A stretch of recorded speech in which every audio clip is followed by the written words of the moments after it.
오늘도 우리와 함께 하시는 우리 하나님께 영광의 박수 올려드리겠습니다. 네.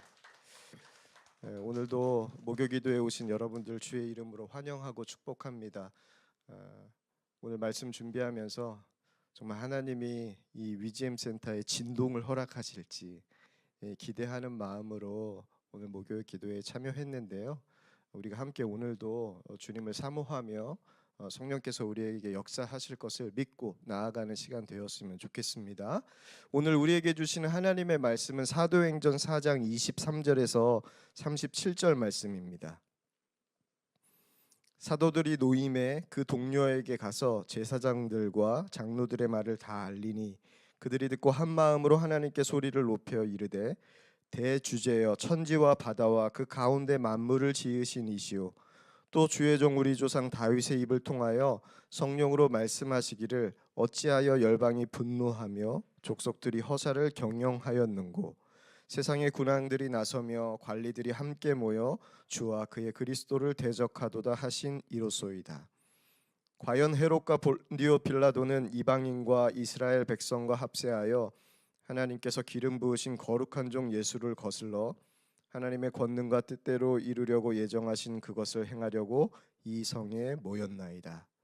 주여, 이제도 그들의 위협함을 굽어 보시옵고 또 종들로 하여금 담대히 하나님의 말씀을 전하게 하여 주시오며 손을 내밀어 병을 낫게 하시옵고 표적과 기사가 거룩한 종 예수의 이름으로 이루어지게 하옵소서 하더라.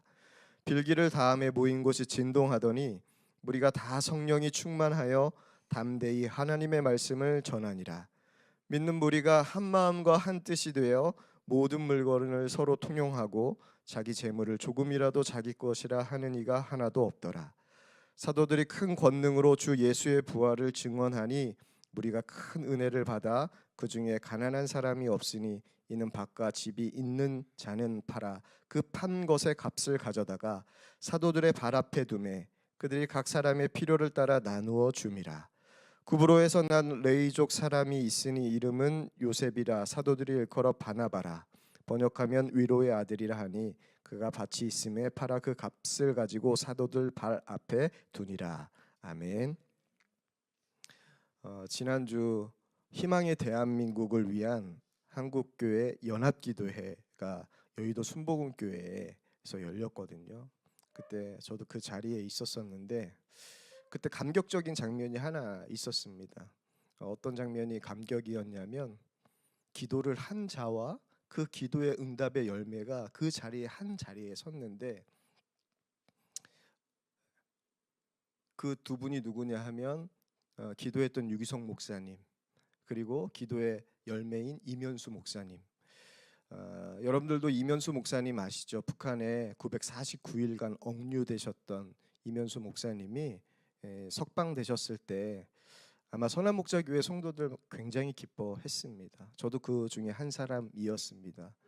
그때 두 분이 말씀의 스피커로 쓰셨어요. 후반부, 전반부엔 유기성 목사님, 그 다음에 이면수 목사님 말씀을 전하셨는데 그 장면을 보면서 얼마나 감격스러웠는지 저도 그 기도를 억류된 이면수 목사님을 위해서 또 억류된 지금도 계신 우리 목사님들 선교사님을 위해서 기도했기 때문에 기도한 자가 누릴 수 있는 은혜 그 기쁨을 맛보았습니다. 기도가 응답되는 것만큼 기쁜 일은 없죠. 그날 그 감격이 있었는데요. 오늘 말씀을 읽으면서 이면수 목사님이 다시 생각이 났습니다. 사도들이 복음을 전하다가 감옥에 갇히고 석방된 날이죠. 석방되자마자 어떻게 했습니까? 그들을 위해서 기도했던 성도들에게 찾아와 이야기합니다. 내가 이렇게 하나님의 은혜로 풀려나게 되었다라는 이야기를 다 전합니다. 그러면서 그들이 하나님 앞에 기도하는 장면이 바로 오늘 본문 말씀입니다. 여러분, 성령 충만한 사람들이 기도하면 어떻게 될까요? 기도가 응답됩니다. 충만한 자의 기도 하나님께서 어떻게 하신다고 하셨냐면 의인의 기도는 하나님께서 들으신다고 하셨고 의인의 기도는 역사함이 큽니다라고 성경이 말하고 있습니다. 이 성령 충만한 자가 바로 의인이죠. 그 의인의 기도 지금도 하나님은 들으시고 계시고 역사하고 계십니다. 오늘 우리가 성령 충만하게 될 때 주님 우리의 기도를 주목하실 것이고 그 기도를 통하여서 역사하실 것입니다. 그 역사가 오늘 본문 말씀에도 나왔죠. 빌기를 다음에 모인 곳에 진동이 일어났다라고, 그리고 그들이 다 성령의 충만함을 받았다라고 오늘 말씀도 기록하고 있는데요. 다시 한번 오늘 우리가 함께 모여서 기도하는 이 시간이 빌기를 다음에 성령의 충만한 역사, 그 진동의 역사가 오늘 우리의 심령 가운데, 이 자리 가운데 있기를 축복합니다. 누구를 의지해야 할지 아는 사람은 참 행복한 사람이에요. 한 번은 제가 교회에 오시는 성도님께 목사로서 하지 말아야 할 말을 한 적이 있습니다. 금요 집회에 오시는 성도님께 제가 이렇게 얘기했어요. 어떻게 교회에 오셨어요? 교회에 왜 오셨어요? 이렇게 물었어요. 왜냐하면 그 성도님은요, 교회에 앞에서 치킨집을 하고 계시는 분이셨거든요. 근데 치킨집에게 금요일 저녁은 어떤 날일까요? 가장 매출이 많은 날입니다. 그래서 이분이 한 번도 금요 집회에 오신 적이 없던 분이에요. 그러니까 제가 깜짝 놀래가지고 왜 오셨냐고, 잘 왔다고 인사를 해야 되는데 왜 오셨냐고 이렇게 따로 불러가지고 이야기를 했습니다. 그랬더니 혼자가 오신 것도 아니고 동생을 이분이 데리고 오신 거예요. 물어보니 암에 걸렸다는 겁니다. 그래서 제가 어떻게 했을까요? 잘 오셨다고 했습니다. 그분이 한 가지는 분명히 알고 계셨죠. 뭘 알고 계셨죠? 누구에게 도움을 받아야 할지 분명히 알고 계셨어요. 누구에게 도움을 받아야 될지 그 믿음이 그분에게 있었습니다. 나를 도울 분이 누구예요? 주님이다라는 사실을 그분이 분명히 알고 있어요. 우리는 어려울 때 누구를 찾아야 하는지 여러분들도 잘 알고 계시죠? 여러분, 나의 도움이 어디서 옵니까? 주님께 있다고 여러분들도 고백하시죠. 그런데 일상을 살면서 여러분 어떻습니까? 저도 기도가 제일 중요한지 너무나도 잘 알고 있습니다. 왜냐하면 기도로 저희 가족이 치유받고 예수님 믿었죠. 이거 하나만 봐도 기도가 저에게 어떤 의미인지 여러분들 아실 겁니다. 제가 얼마나 기도를 중요하게 생각하냐면요, 제 아들, 딸들에게 여러분들이 물어보면 압니다. 제가 아들이 태어났어요. 말도 못하는 아들에게 매일 이렇게 이야기했어요. 제 아들이 도원이거든요. 도원아, 남자는 태어나서 3번 우는 거야. 한 번은 부모님 돌아가실 때, 그리고 한 번은 태어날 때, 그리고 나라를 잃어버렸을 때, 이때 남자 이렇게 3번 우는 거야. 이렇게 말하면 너무 어렵잖아요, 그죠? 그래서 제가 바꿨습니다. 쉽게 아들에게 이해하기 쉽게. 도나, 남자는 기도할 때 우는 거야. 이렇게 아이에게 계속 이야기했습니다. 그런데 한 번은 이 아이가 엄마 정도 이제 말을 뗄 때였어요. 그때 교회에 있었었는데, 그때 제가 우는 아이에게 다가가 가지고 제 아들의 이름을 부르면서 도원아, 남자는 언제 우는 거지? 이렇게 물어봤어요. 엄마만 얘기할 때. 그때 한 권사님이 옆에 있었었는데 제 아내와, 그때 제 아들의 입에서 정확하게 기도라는 말이 나왔습니다. 단어가. 그래서 아내도 놀라고 거기에 있던 권사님도 놀라고 저도 놀란 적이 있었습니다. 그런데 둘째는 딸이 태어난 거예요. 여러분, 그래서 제가 어떻게 교육했을까요? 제 딸이 서원인데요. 서원아, 여자는 언제 우는 거지? 똑같습니다. 여러분, 여자는 언제 우는 거예요? 기도할 때 우는 거죠. 기도할 때 우는 거야. 저희 딸에게 제가 어느 날 이렇게 말했습니다. 서원아, 이제 말귀를 잘 알아들을 때 기도할 때 우는 거예요, 여자는. 그랬더니 아이가, 아빠는 기도할 때 우는 거라고 해놓고 왜 설교할 때 울어? 이러는 거예요. 그래서 제가 아이에게 이렇게 얘기했습니다. 설교도 기도야. 이렇게 기도가 중요하다는 것, 제가 하나만 할 수 있다면 저는 선택 분명합니다. 다 내려놓을 수 있습니다. 기도하는 사람 되고 싶어요. 그런데 항상 기도하는 것이 어때요, 여러분? 잘 안 됩니다. 이유가 있어요. 이유가 있어요. 우리의 믿음 때문에 그렇습니다. 근데 믿음대로 기도하게 돼요. 믿음이요, 우리의 기도를 결정합니다. 근데 우리의 믿음은 어떤 믿음이에요? 어려울 때만 주님을 찾는 믿음이에요. 나로서는 도저히 안 될 때는 누구를 찾아요? 주님을 찾아요. 나로서는 도저히 안 될 때 주님은 찾습니다. 그러면서 나의 도움이 주님께 온다라고 고백하며 주님 앞에 나와요. 잘합니다, 이 사실을. 그런데 여러분, 우리가 언제 도움이 필요합니까? 언제? 여러분들은 언제 도움이 필요하세요? 예수님께서 이렇게 말씀하셨어요. 나를 떠나서는 너희가 아무것도 할 수 없느니라. 없느니라. 그래서 주님께서 우리에게 명령하시잖아요. 나를 떠나서는 너희가 아무것도 할 수 없느니라 말씀하시면서 이렇게 명령하신 거예요. 쉬지 말고 기도해라. 그러니까 쉬지 말고 기도해라. 근데 우리는 꼭 기도를 많이 하시는 분, 웬만큼 하시는 분 말고 많이 하시는 분들 가운데서도요, 이런 고백이 나와요. 하나님, 언제까지 기도해야 합니까? 언제까지? 우리가 언제까지 기도해야 됩니까? 내 기도를 하나님께서 듣지 않으시는 것 같다고. 이거는 기도하지 않는 분이 하는 고백이 아니라 기도하는 분들이 하는 고백입니다. 여러분, 얼마나 기도해야 합니까? 라고 묻는 성도님들이 있어요. 그럼 제가 그분에게 이야기합니다. 얼마나 기도하셨습니까? 라고 물어요. 그러면서 한 가지 이야기해 줍니다. 이스라엘 백성이 출애굽해서 가나안에 들어가기까지 몇 년 걸렸죠? 여러분? 몇 년 걸렸습니까? 대답하기 싫죠? 벌써 이미 알고 있는 것 같은 40년 했습니다. 그리고 제가 얼마나 기도했냐고 물으시고 난 다음에 이렇게 물어봐요. 40년은 기도하시고 오신 거죠? 제가 이렇게 물어봅니다. 그럼 대부분 40년 하셨다고 하신 분 제가 아직까지 한 번도 못 만났어요. 대부분 여러분 40년 동안 이스라엘 백성이 얼마나 하나님 앞에서 씨름했습니까?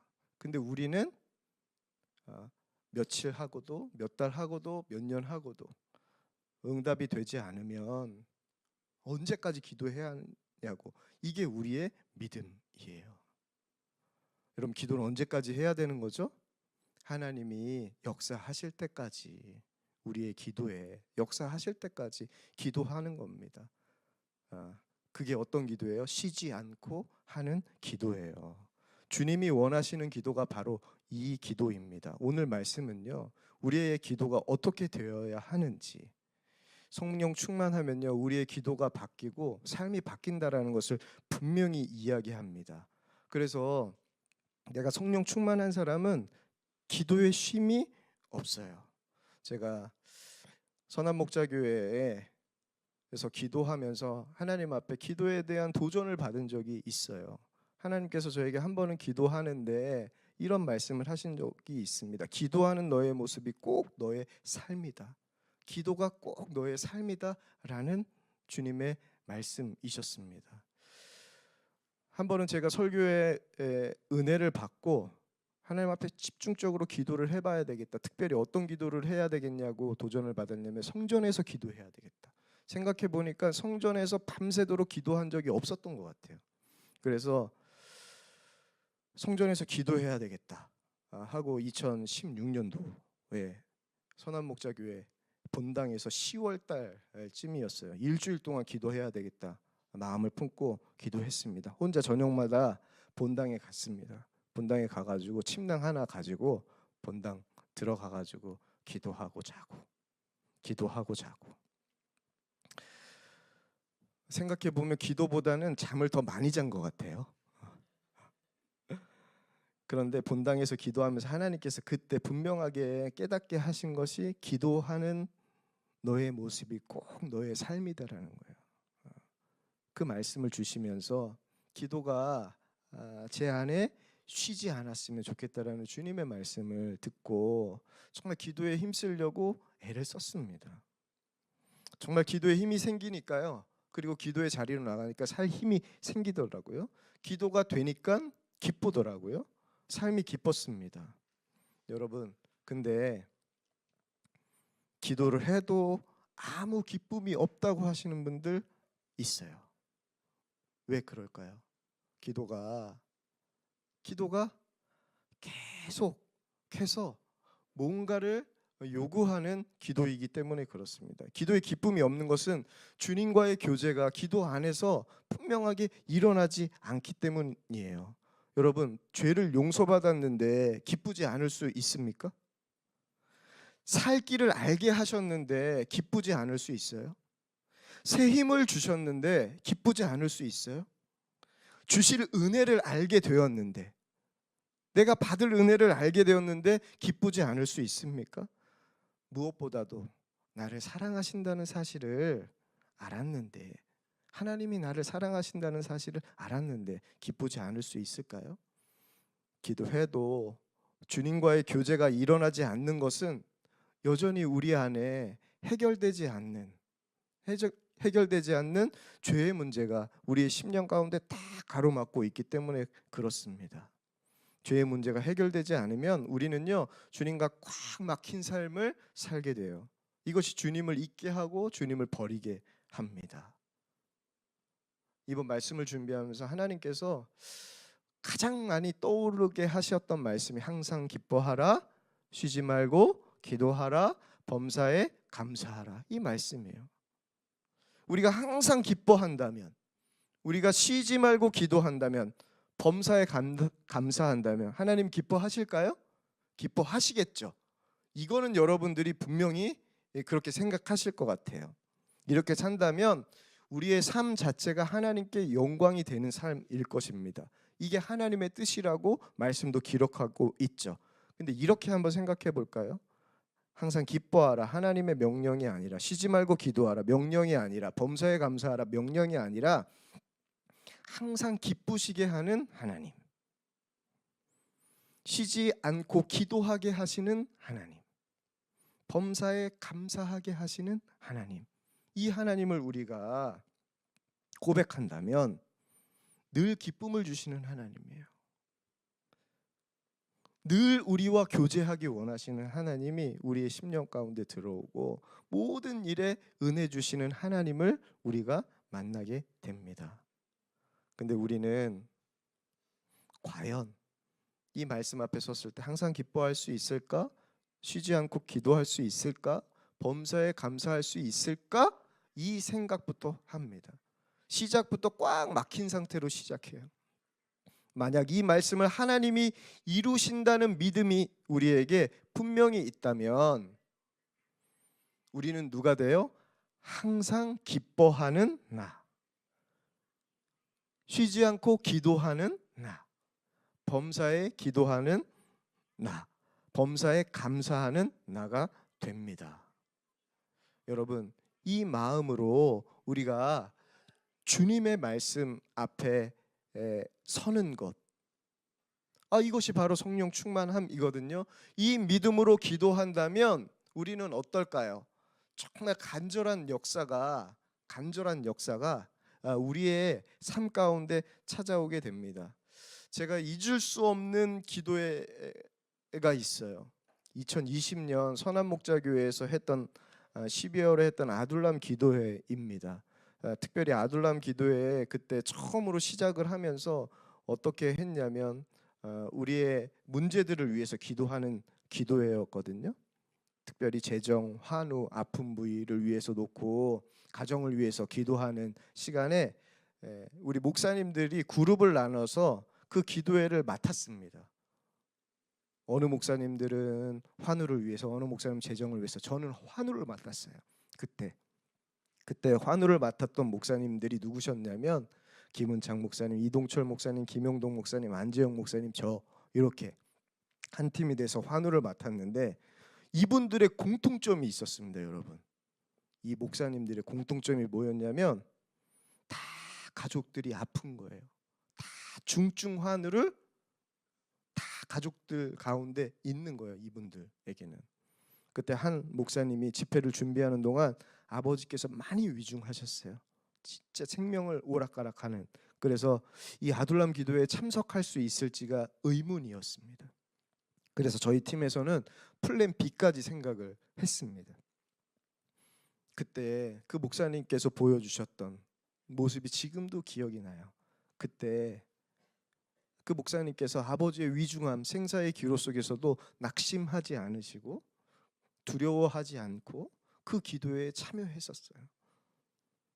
그리고 함께 찬양하며 함께 기도회 할 때 하나님께서 이전과는 비교할 수 없는 은혜를 허락해 주셨어요. 그때가 지금도 기억이 나요. 어느 때보다 뜨겁게 기도했던. 여러분, 우리가 왜 뜨겁게 기도했을까요? 그 목사님들이 마음을 다해서 전심으로 기도했어요. 왜 그럴까요? 다른 문제가 아니에요. 내 문제예요. 누구의 문제가 아니라 내 가족의 문제예요. 나의 문제. 우리는 간절히 기도합니다. 쉬지 않고 기도할 때, 간절히 기도할 때 대부분 나의 문제 앞에서는 간절해집니다. 마음이 뜨거워져요. 근데 성령 충만하잖아요. 그냥 내 문제가요, 내 문제에만 얽매이지 않고 하나님의 마음이 보여요. 하나님의 기도가 보여요. 그리고 그 기도로 성령 충만하면 나아가게 되는데 오늘 말씀이 그것을 우리에게 이야기합니다. 제가 선한목자교회에서 사역할 때 생사의 기로를 둔 한 아이의 엄마가 있었습니다. 머리를 다쳐가지고 이 아이가 생사의 기로에 있었었는데 특세하기 한 주 전에 이분들에게 그런 사건이 일어난 거예요. 이 아이가 얼마나 위중했는지 부모도 면회할 수 없는 상황이었습니다. 밖에서 눈물로 기도하는 게 이 부모가 할 수 있는 전부였습니다.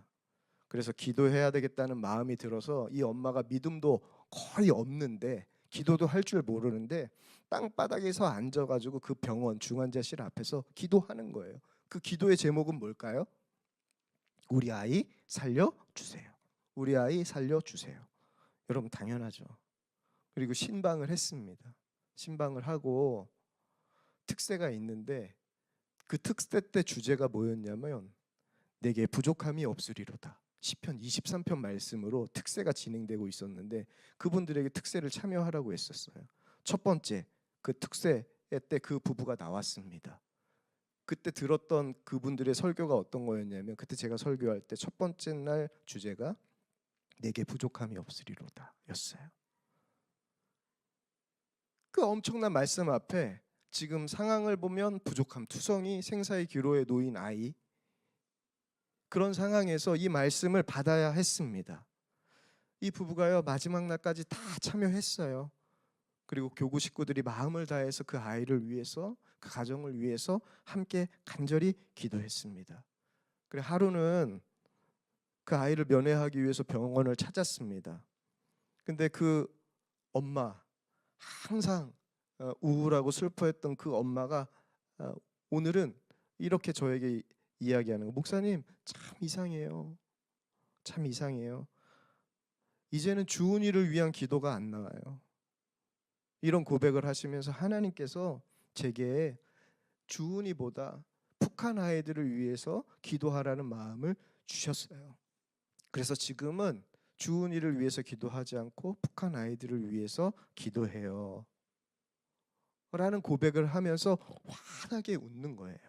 여전히 아이는 중환자실에 있는데. 저는 그 성도님의 모습을 보면서 주님이 나의 목자, 주님이 나의 진짜 왕이 되시는 것이 믿어지면 기도가 달라진다는 것을 분명히 보았어요. 그 엄마의 표정도 달라졌습니다. 하나님께서 감사하게도 그 아이를 살려주셨어요. 그리고 그 엄마가 수술 이후에 아이가 태어나고 난 이후에 어떤 사역을 했냐면 선한목자교회에는 북한 사역국이라는 곳이 있습니다. 그 곳에 들어가서 북한의 아이들을 위해서 기도하고 북한 사역을 하게 되었어요. 여러분, 그의 삶에 주님이 역사하셔서 성령 충만함이 그에게 찾아오니까, 주님의 왕되심이 분명하게 찾아오니까 그의 삶이 어떻게 됐습니까? 기도가 달라지고 그의 삶이 바뀌었어요. 하나님께서 말씀하시는 삶으로 나아가게 됩니다. 여러분, 기도가 바뀌잖아요. 우리의 삶의 기도가 바뀌면 우리의 삶이 완전히 달라집니다. 이게 주님의 역사예요. 성령 충만한 자의 기도는 하나님께서 들으세요.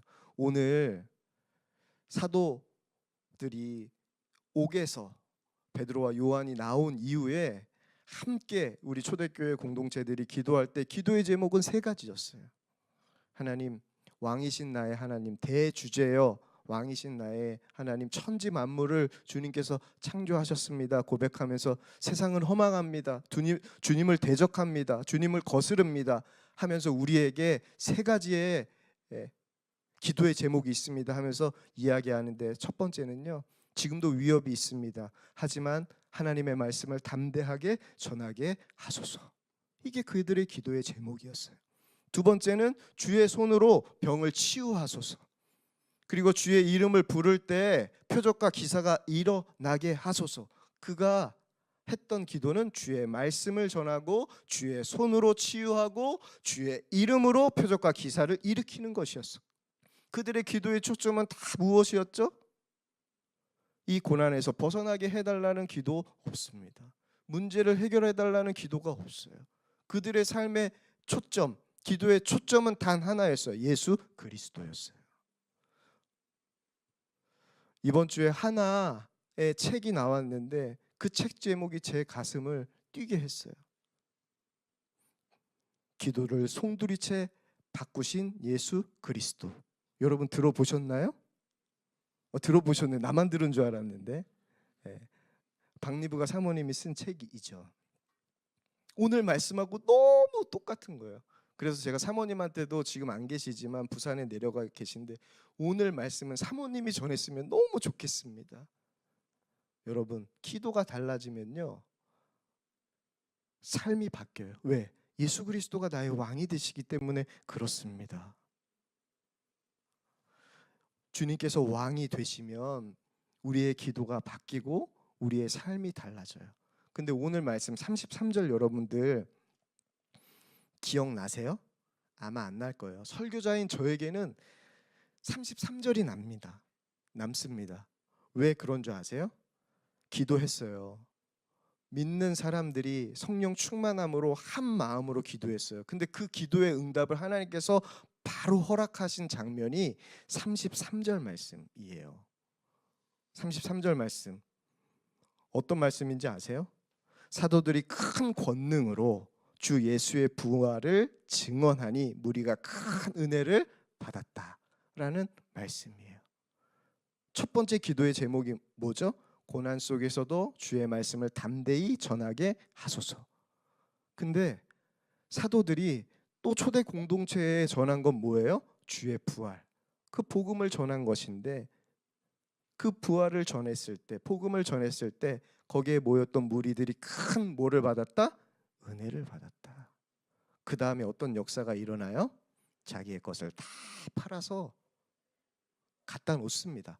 자기의 것을 다 사도들의 발 앞에 갖다 놓고 각 사람의 필요에 따라 다 나눠줘요. 그래서 초대 교회 공동체에 어떤 것이 없다라고 이야기해요? 가난한 이들이 없었다라고 이야기합니다. 여러분, 성령 충만하면요, 기도가 달라지면, 삶이 바뀌면요, 내 것이 없어져요. 내 것이 없어지고 내 것을 고집하지 않습니다. 왜 그렇죠? 그들에게 예수님 한 분이면 충분하다는 믿음이 있기 때문에 그래요. 예수님 한 분이면, 예수님 한 분이면 충분하다는 믿음이 우리에게 분명히 있으면 내 것을 내어놓습니다. 그리고 내 것을 나누게 됩니다. 이 역사, 이 사랑의 역사가 초대교회 공동체 안에 있었습니다. 이것은 초대교회 공동체에만 있는 역사가 아니라 오늘 지금 주님을 나의 왕으로 모시고 살아가는 모든 이들에게 동일하게 역사하시는 주의 말씀이에요. 오늘 여러분의 삶 가운데 이런 역사가 일어날 수 있을까요? 누가 시켜서, 오늘 말씀 보세요. 사도들이 너희들 가지고 있는 것을 다 팔아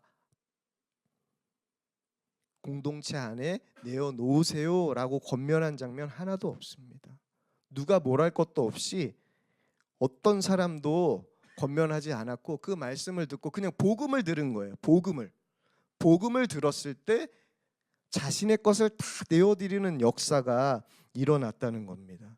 그 역사가 정말 주님의 역사이죠. 성령 충만의 역사이죠. 완전 삶을 뒤집었죠.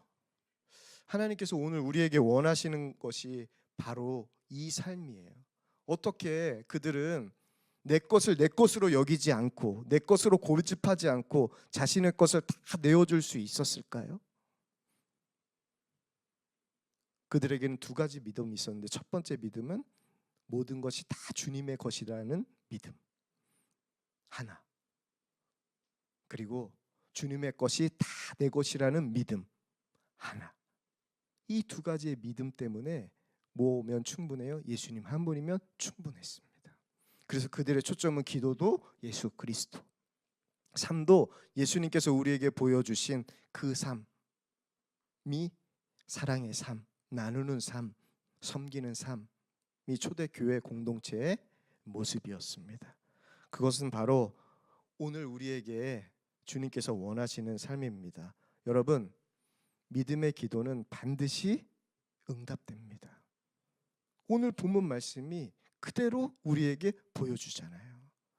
담대히 주의 복음 안에 우리가 서 있으면 복음의 역사, 그것은 우리의 삶이 됩니다.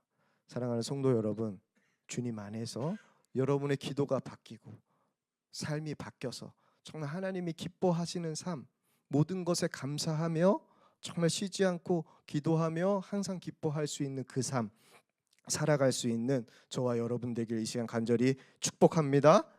그 역사로 인하여서 우리 한국교회가 바뀌길 이 시간 함께 기도했으면 좋겠는데요. 오늘 말씀을 준비하면서 정말 한국교회를 위해서 집중적으로 기도해야 되겠다라는 마음을 주님께서 주셨습니다. 오늘 우리가 함께 찬양하고 기도할 때 주님께서 오늘 이 시간 우리의 기도를 바꾸실 것이라 믿습니다. 그리고 우리의 기도를 바꾸시고 우리의 삶까지도 바꾸실 것을 저는 확신합니다. 그 믿음으로 나아가는 저희들 되었으면 좋겠습니다. 우리 결단 찬송 하나님은 너를 만드신 분, 우리 찬양하겠습니다.